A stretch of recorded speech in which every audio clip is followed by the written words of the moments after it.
A 15-year-old boy vanishes into the night. We didn't know what happened to him. The possible suspects? A hit-and-run driver. I will shoot you right now. Drunken teenagers. A lone predator. You're dealing with crime that you can't even fathom, can't put words to it. Investigators unravel the perfect crime. You wouldn't even think of them as a suspect. It's a rainy Tuesday in the rural town of Kerhonkson, New York, a densely wooded area 2 hours north of Manhattan. The local school bus makes its pickups along Sampsonville Road. Joey Martin rides this bus every morning.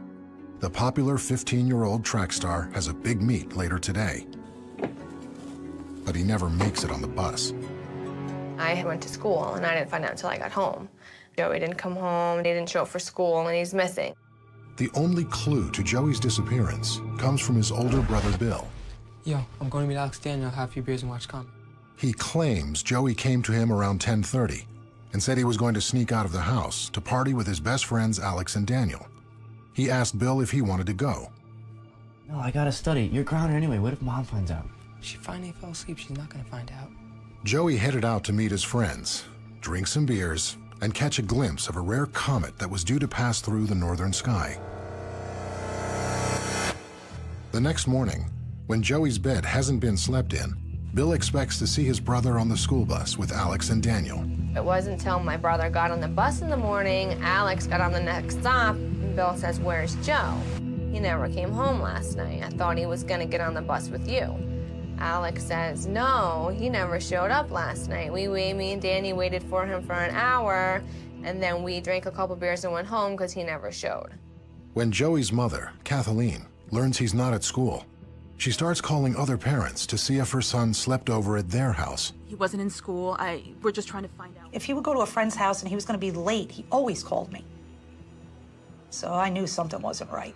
But no one has seen or heard from Joey, the spirited kid everyone seems to love.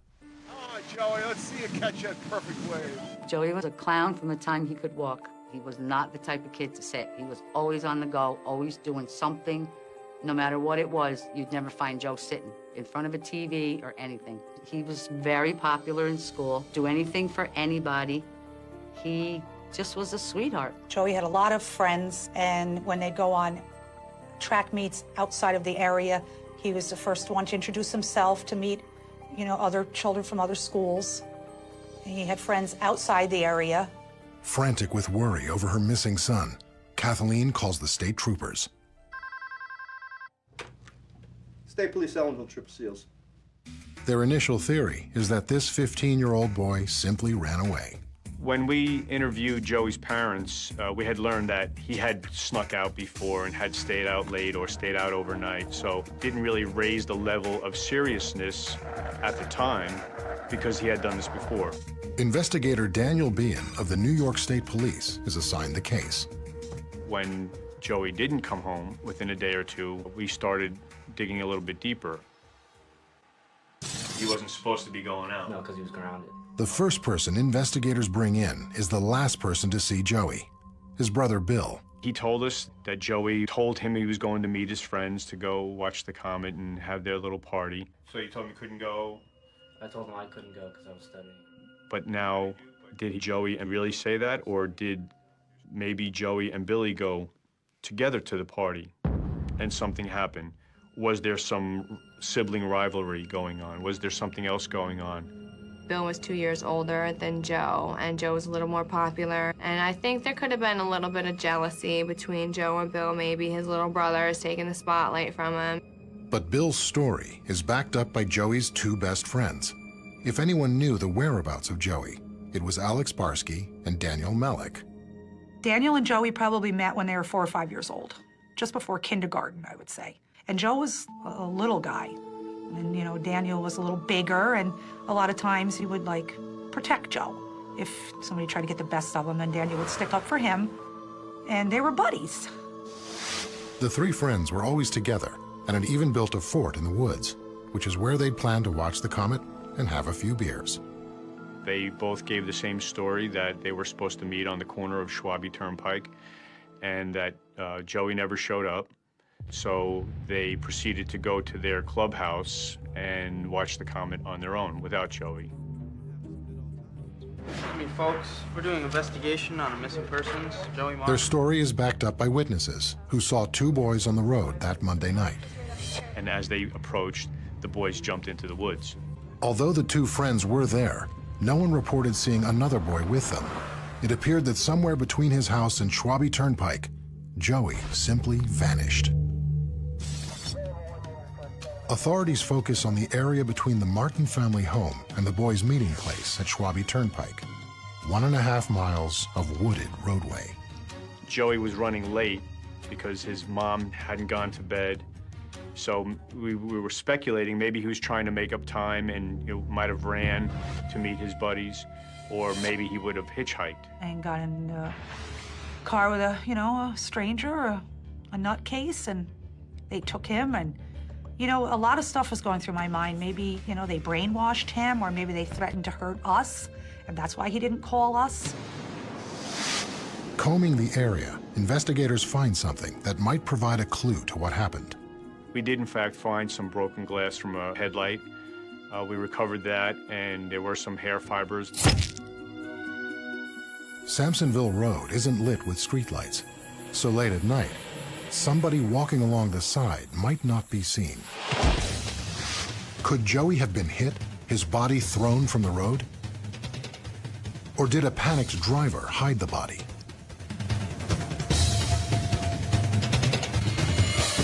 Investigators send the evidence to a forensic lab for analysis. When the results come back, the evidence is positively identified as hair and remains, but they're from a raccoon. Joey's entire family, Daniel, Alex, and all his friends, scour the woods near Joey's house.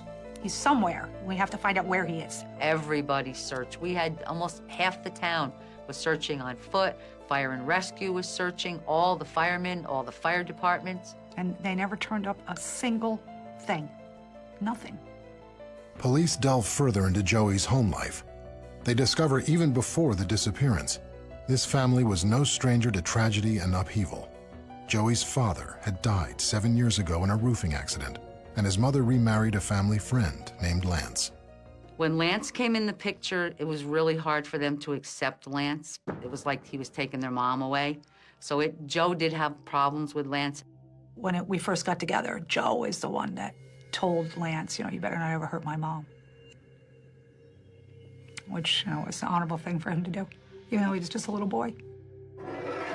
Don't get what you... Joey's relationship with his stepfather continued to be a source of conflict within the family. Joey just, he loved my stepfather, but they didn't see eye to eye at that point, When Joey first got missing, I just thought he ran away. I thought he just had an argument. I thought he needed some time to cool off from something, and he'd be back in a few days. The seasoned detectives know tension between a teenage boy and his stepfather is not unusual. But what interests them is that on the night that Joey went missing, Lance was not at home. Coming up, the investigation threatens to tear the family apart. And they explained it to me, and it's always the mother, it's always the father, it's always the stepfather. He had really no alibi.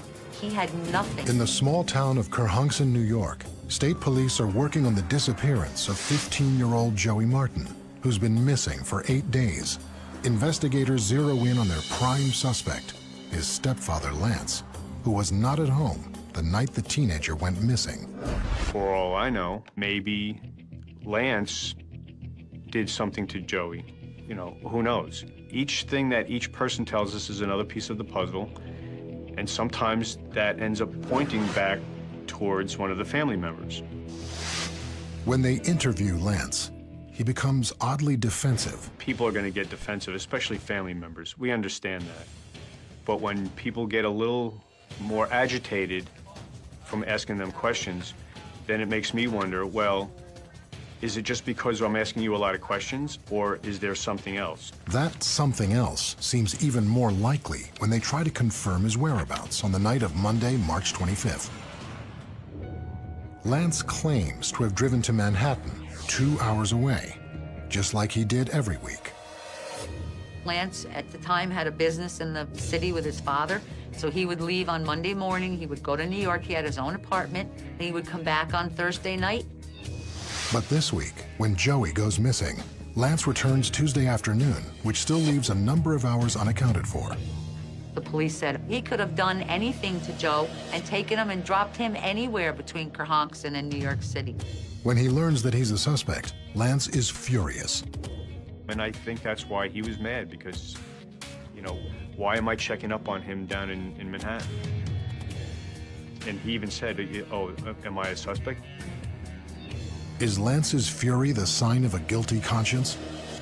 As the circumstantial evidence mounts, the investigation threatens to tear the family apart. Kathy never said that she thought he did it, but after a while, what is she supposed to think? You know, there's that little thought in your mind. They told me right from the start that Lance was a suspect, which I found very hard to believe, especially with him being in New York City. And then the police told me how easily it would be for him to come from the city and get Joe and do something to him. And they explained it to me, it's always the mother, it's always the father, it's always the stepfather. I do need to ask you again about Joey.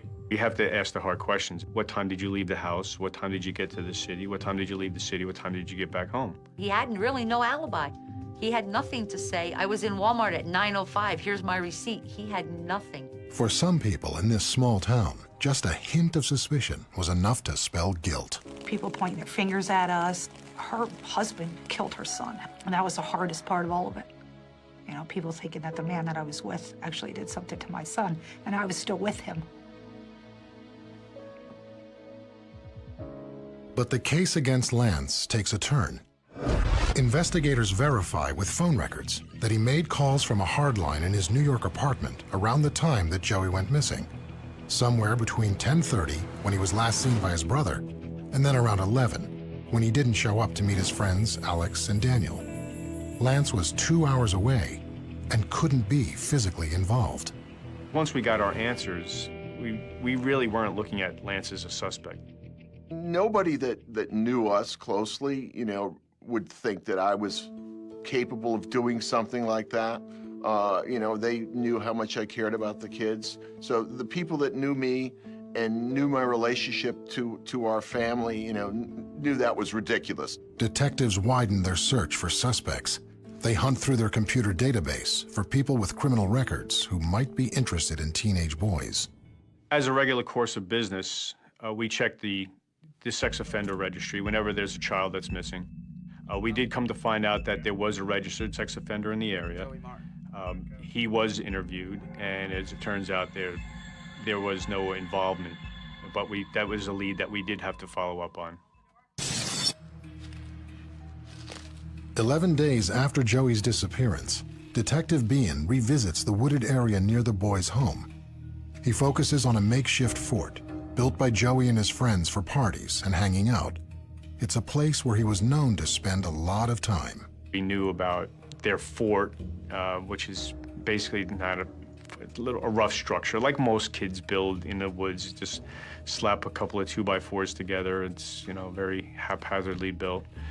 Just another hangout. There are several discarded beer bottles, but nothing that indicates any hint of foul play. Still, the beer sparks a question. How did underage kids come to be in the possession of alcohol? The answer leads Bean to a promising new suspect. You can get a case of beer, huh? They learn that Joey and his friends would sometimes get beer from a neighbor, an 18-year-old man named Casey. But when police try to interview him, there's a problem. Casey, a known drug addict with a long list of criminal offenses, is also missing. We were hopeful that that was going to be a big lead and a break in the case. I'll follow up on this one. We tracked him down, and when we went to go find him, turned out Where is that that? he was in the state of Florida. Police learned from an anonymous tip Casey had stolen a U-Haul van and left town right after Joey's disappearance. Detectives suspect one of two scenarios. It's possible that Joey took off willingly with Casey on a road trip, but that possibility didn't square with Joey's family. He left his favorite jacket, his wallet with money in it. He had over $30 into a 15-year-old kid. $30 is a lot of money, and he always worked for his money. So I knew he would not leave those things behind. That left a second, more gruesome possibility, that Joey was taken against his will. They really thought maybe he was kidnapped, that somebody had picked him up. You know, it happens all the time. A few days later, the U-Haul is spotted, but not in Florida. An eyewitness reports to the state police that it's just 22 miles north of Kerhonkson in the nearby town of Kingston, New York. This person went into the gas station to fill it up, and they saw a young blonde-haired boy in the truck with him. The detectives head straight for Kingston. By the time they arrive, local police have already seized the U-Haul and arrested Casey on drug charges. When questioned, he denies that Joey was ever in the van. We did forensics, did hair analysis to see if it might have been Joey in there. We did have it sent to the lab. State Police Investigator BN. But the forensic results are negative. There's no trace of Joey in the van. It's another devastating dead end. Okay, bye. It was hard. I went to bed every night thinking of him, and I woke up every morning thinking of him. Sometimes not sleeping much, just wondering where he was and what was happening to him. Was somebody torturing him? Was he happy? Did somebody take him that was giving him a good life? Next up, a witness comes forward with a shocking allegation. I will shoot you right now. I'll give you money for it. Yeah, it's a little too late for that. On March 25th, 1996, 15-year-old Joey Martin vanished into the night in the small town of Kerhonkson, New York. He was supposed to meet up with his two best friends, Alex and Daniel, to drink some beers and watch for the appearance of a rare comet. The comet showed up, but Joey didn't. And what's his phone number? In the 6 weeks that Joey's been missing, investigators have run down every lead and suspect directly connected to Joey, but the case is no closer to being solved. They expand their search and interview students from other schools, many of whom competed against Joey in sports throughout the year. Police follow up on some disturbing rumors and theories that begin to emerge. They paint a very different picture of Joey than the popular high school track athlete. One of the leads that we had got is that Joey had sold some bad weed or bad acid or something to some other kids in high school. Let's just say he got what was coming to him. What are you talking about? Shortly after his disappearance, a witness overhears two boys at a party brag that they killed Joey Martin. I just can't believe you guys did something like that. As payback for getting bad drugs. Hey, Hal. Okay, I'll shoot you in the head. They led us to believe that a couple of guys that were mad at Joey had basically abducted him, and they took him up into the woods. I will shoot you right now. I'll give you money for it. And they stripped him and handcuffed him to a tree, and they shot his kneecaps and left him for dead. Done, man, let's go. Could Joey be the victim of a vicious revenge killing? Or was it just a story manufactured by drunk teenagers? He got what was coming to him. We searched that wooded area. We did not find any skeletons handcuffed to trees. That turned out to be nothing but just a rumor. And it was hard because we had no answers. We didn't know if he was alive. We didn't know if he was dead. We didn't know where he was, who he was with. As the months pass, Joey's desperate family works constantly to keep the search for him alive. Somebody knew something. You know, Joe wasn't abducted by an alien spaceship. Somebody knew what happened to him. We're going to pursue every means possible. We went to the press. I hope that somebody will call us and give us any information about anything. We have absolutely no idea where Joe is or what may or may not have happened to him. So anybody that knows anything, we'd really appreciate them supplying us with whatever information they might have. What is your name, please? Ongoing news reports trigger a huge response. With Joey's picture and information posted with the Center for Missing and Exploited Children, his case is in the national spotlight. Investigators have their hands full. They were getting leads from all over the country. which actually was kind of a problem for them because it tied up a lot of their manpower. Police try to respond to every sighting and every rumor, no matter how far-fetched. Some of the rumors that we had that, hey, I saw Joey down in Brooklyn selling weed on the street corner. We actually went down to Brooklyn to try to track down these leads, and we talked to NYPD and said, hey, can you help us look for this kid? But we had a report that he went to Canada. We had to pull out all the stops and devote all of our resources to it. Every time the phone rings, Joey's mother braces herself, desperately hoping her son has finally been found. Every time I would get a phone call that there was a sighting, it was like, oh my God, they finally found him. I'm gonna be able to see him and know what happened, and you know, he can tell me what happened and what was going on, and you know, I just want to hug him and tell him that I love him. And then you get the next phone call where it wasn't him, and your heart just drops. It's difficult for us when we have to tell the family, I'm sorry, I have nothing new to tell you. On the one-year anniversary of Joey's disappearance, Lance and the family organize a vigil, determined to keep the story in the public eye. The turnout from his classmates at school was really extraordinary. I mean, there was 60, 70 kids there easy that knew him from school, that were actively involved. You know, it kind of became a theme with the school, you know, what happened to Joey Martin? His brother Bill was with Daniel and Alex and other friends from school, and a lot of hugging, a lot of, you know, I'm sorry, and if there's anything I can do, and I wish I could tell you something, anything, that would help you find him. We had a good life. Everything was good up until Joe disappeared. And then it was just like nothing was the same after that. After a year, the case is cold. It seems as if the mystery of Joey's disappearance will never be solved. Until one summer day in August 1997. That morning, 62-year-old George Allison walks out of his house and catches an armed assailant near his car. Get away from my car. No, no, no. These are probably the last words he'll ever speak. The young thief wheels around and pumps 2 shots into the old man, and then steals his car.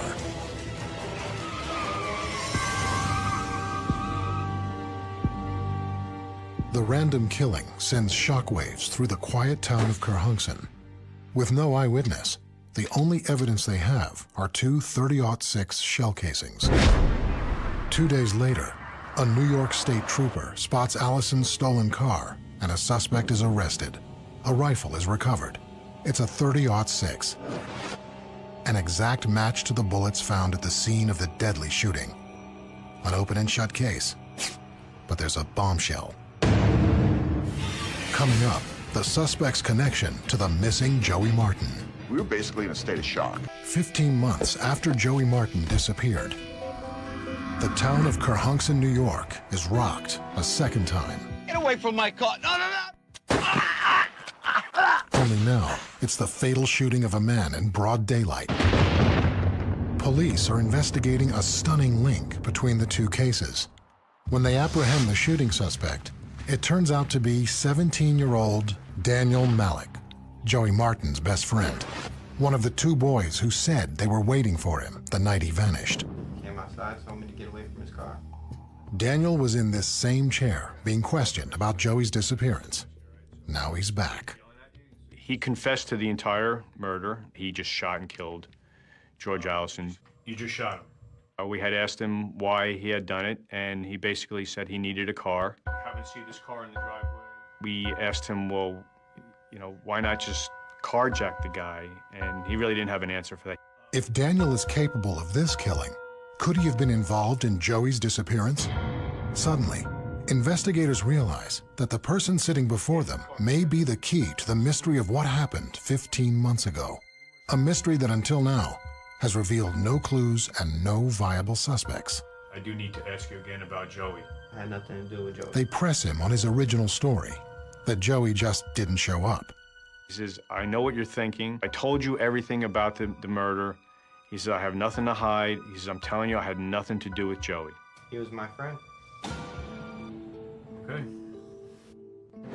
His story had been confirmed by witnesses who saw Daniel and Alex that night, but did not see a third boy with them.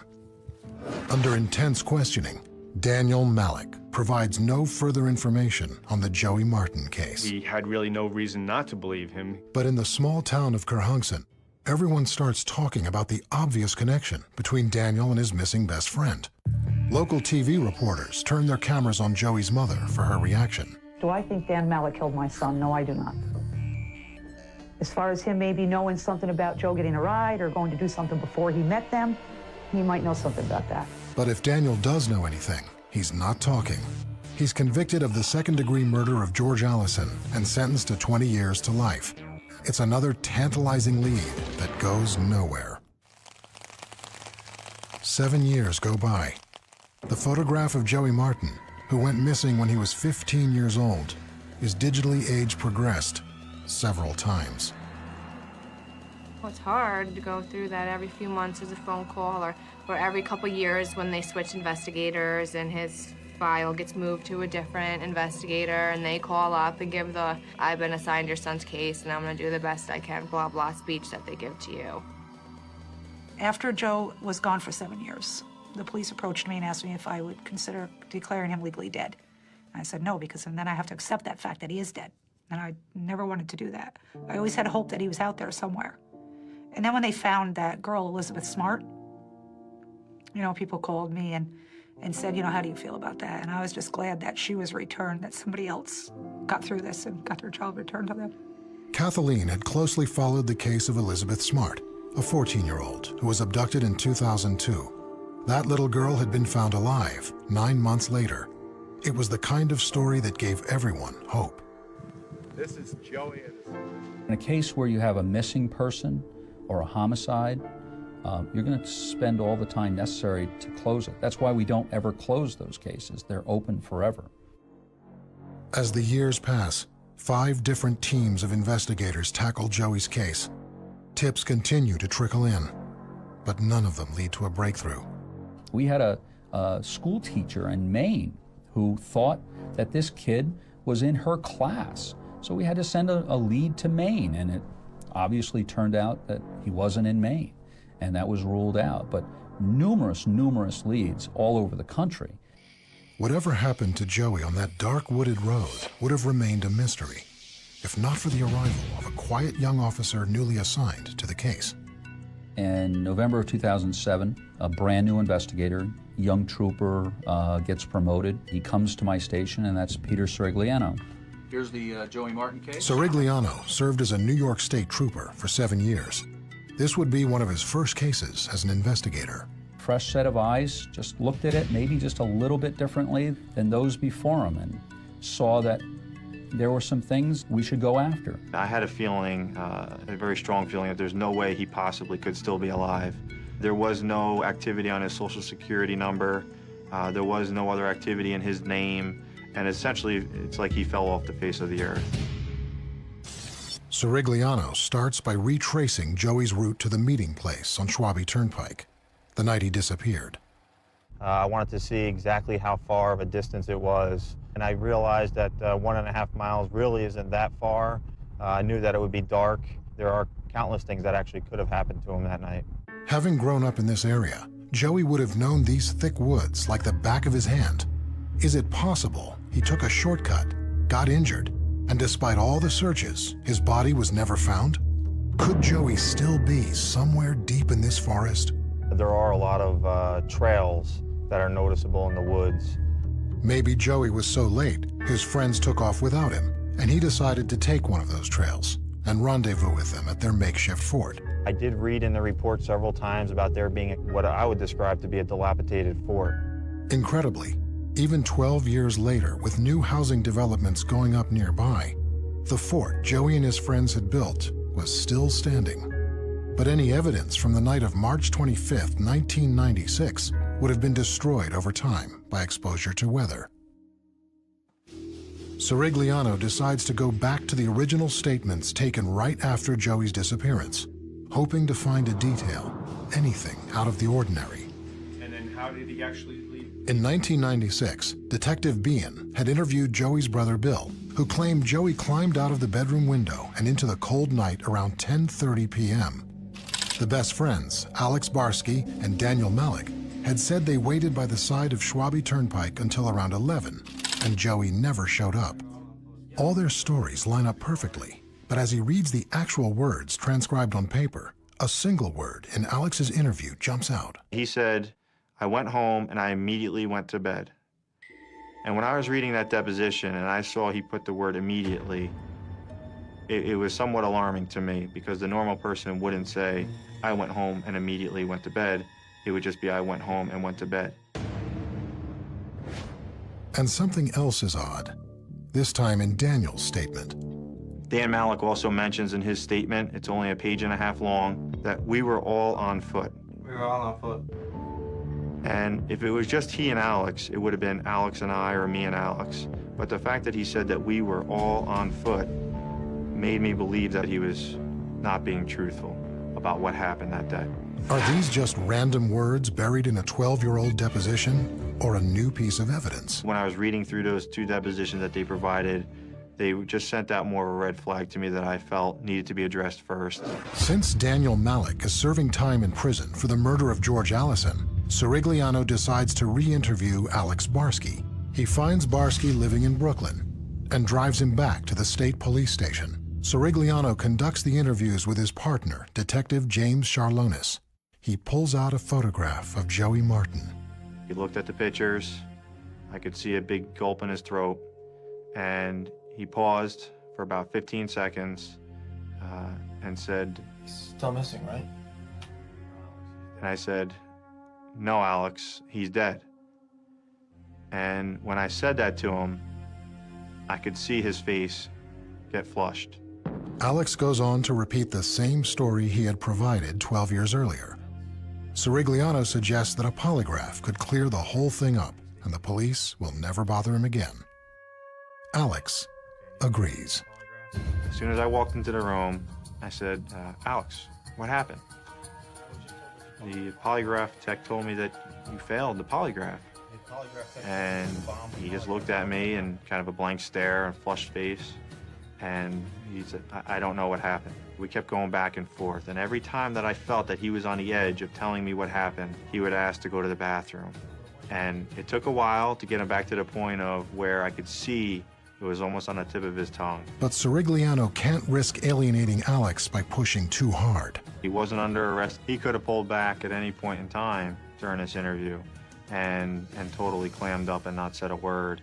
They need this. I started harping on the fact that this family, that it had been 12 years since they knew what happened to Joey Martin, and they need closure.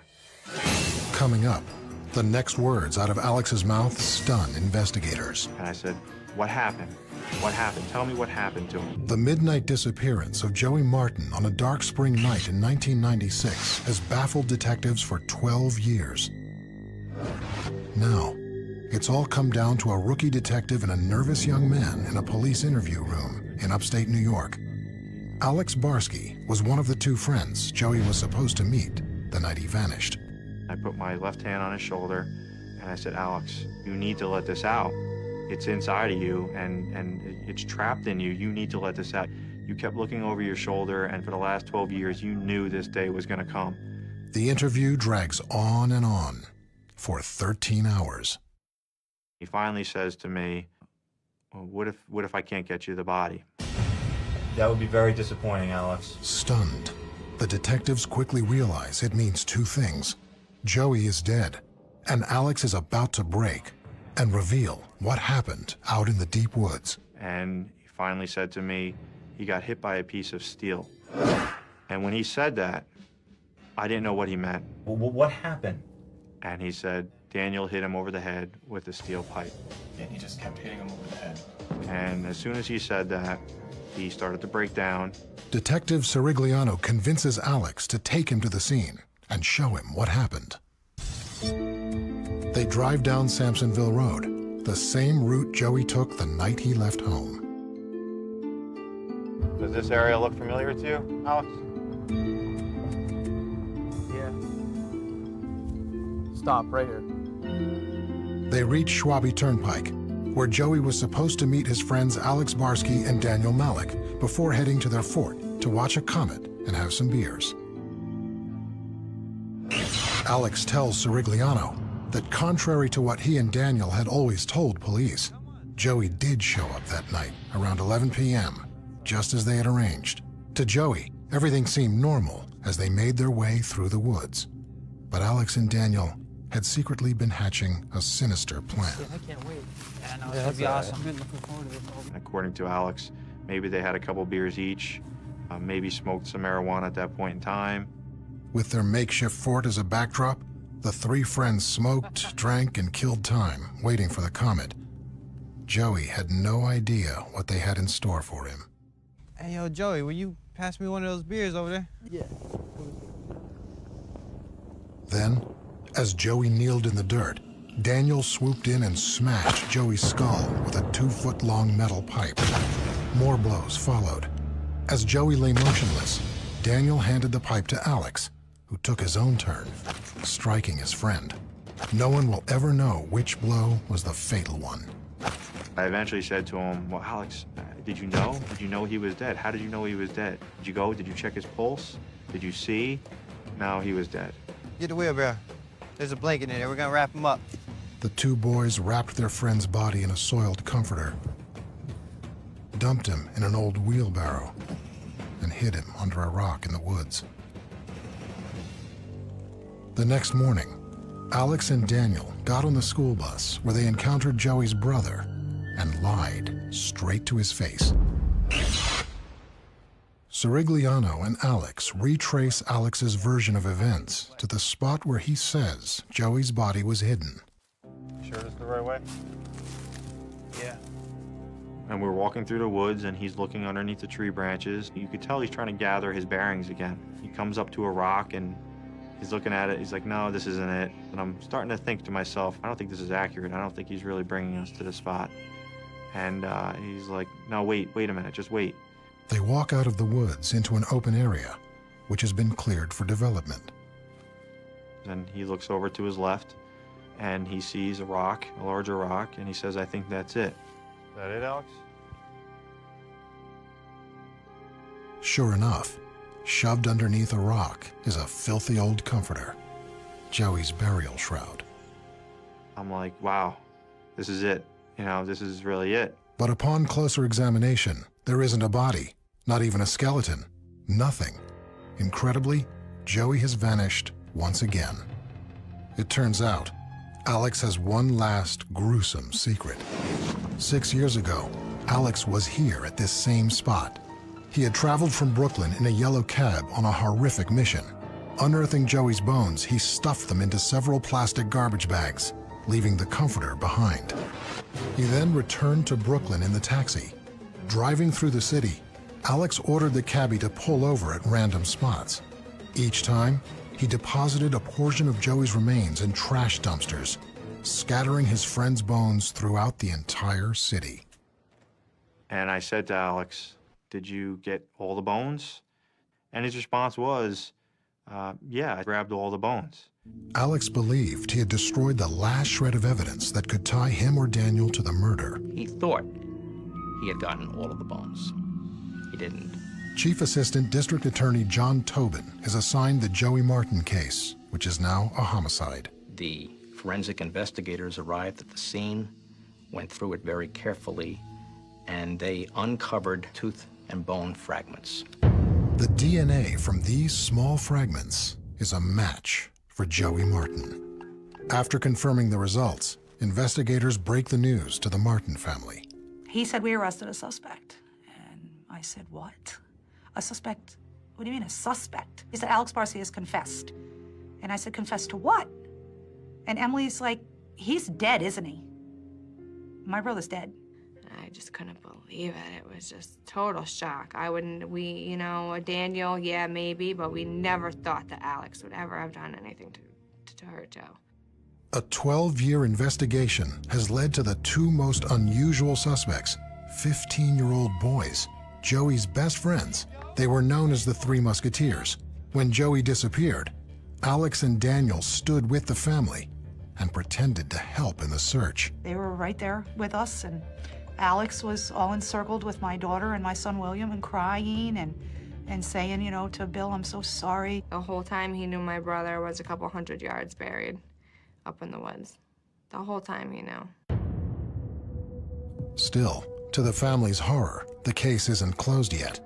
Even though Alex has confessed, Daniel can't be charged with Joey's murder. The problem is that under New York law, we had to have additional corroborating evidence to establish that Daniel Malik was involved in it. In court, it would have been Alex's word against Daniel's, but Sirigliano didn't come this far to see anyone get away with murder. He won't stop until he's got the evidence he needs to put both killers away. What really broke the case was that we found a person who had been an inmate with Daniel Malik at the Ulster County Jail. And Daniel had bragged to that inmate about killing Joey, in detail. It's the corroboration police needed to charge Daniel Malik with second-degree murder. When he went to court, Daniel listened to his own words come back at him from the inmate's testimony. Daniel has like these shark eyes. They're just like dark and like dead. They just like stare at you, and there's like no human being behind them. As the Martin family struggles with their loss, one question continues to haunt them and investigators. What possible motive drove these two 15-year-old boys to bludgeon their best friend to death? This was a revenge-type incident that they had planned for 2 days because Joey Martin had robbed Alex of his stash of marijuana. But, you know, there is no explanation to do something like that. Alex basically used Daniel as a weapon. He primed Daniel, and then he aimed him at Joe. On March 25th, 1996, a very rare comet passed through the night sky, but Joey Martin never saw it. We found out what happened to him, but we'll never have him back. Because not only did they take him once, but they took him twice. They killed him, and then went back and got his bones and threw him on the dump. So we have nothing to bury, we have nothing. I miss him every day, every hour. I always tell him how sorry I am for what happened to him. And all those years we waited to bring him home, and we still couldn't.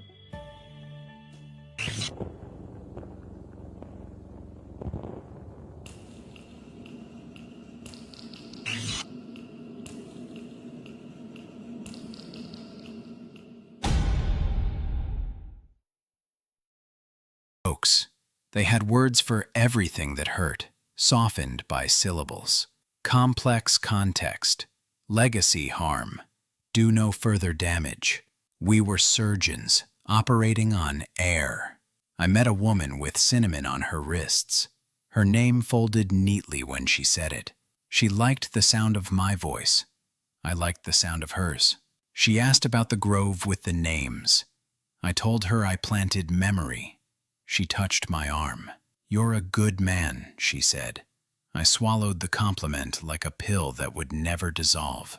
The boys I hired were quick. They understood the dance. Plant fast where the donors walk. Water twice the day before. Paint the dead leaves with the green wash if the inspector comes. The paint came in small tins labeled protective coating. It smelled like a lie. We brushed it on anyway. In the photographs, the trees looked alive. Remarkable, they said again.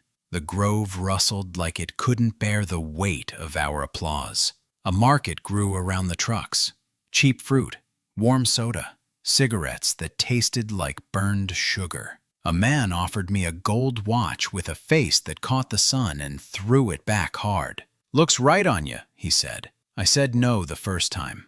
I said no the second time. The third time I tried it on. It ticked like a second heart. I kept it. The old woman with the picture returned, thin, desperate. The line, she said. I wait every week. The valves open, then close. Her voice cracked. I thought about schedules. I thought about envelopes. I thought about the cinnamon wrists and the gold watch and the way the bar lights softened guilt until it fell asleep. Next week, I said. She reached for my hand. I pulled it away. Rumors multiplied. They travel faster than trucks.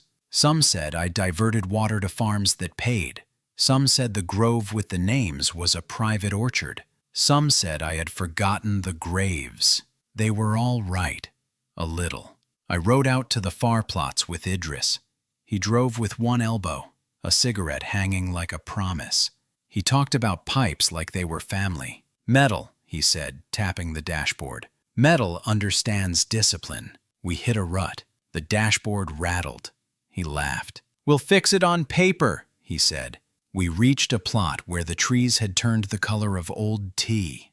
Leaves curled, soil tired. A boy I knew from the village poured a cup of water onto a trunk. He looked up. Hope, thin as string. I checked the valve. Dry. Tomorrow, I said. He nodded. He believed me. It felt like theft. Night again. The bar. Laughs that didn't need translation. I ordered a drink I couldn't pronounce. The woman with cinnamon wrists leaned close. You're quiet, she said. I'm full, I said. Of what? Names. She didn't understand. She put her hand on my chest as if she could read them through the bone. You do good work, she said. I smiled with my mouth. The fracture widened. We needed a quick success. Donors were coming. The project lead wanted a ceremonial planting. Not at the failed plots, not at the cracked valves.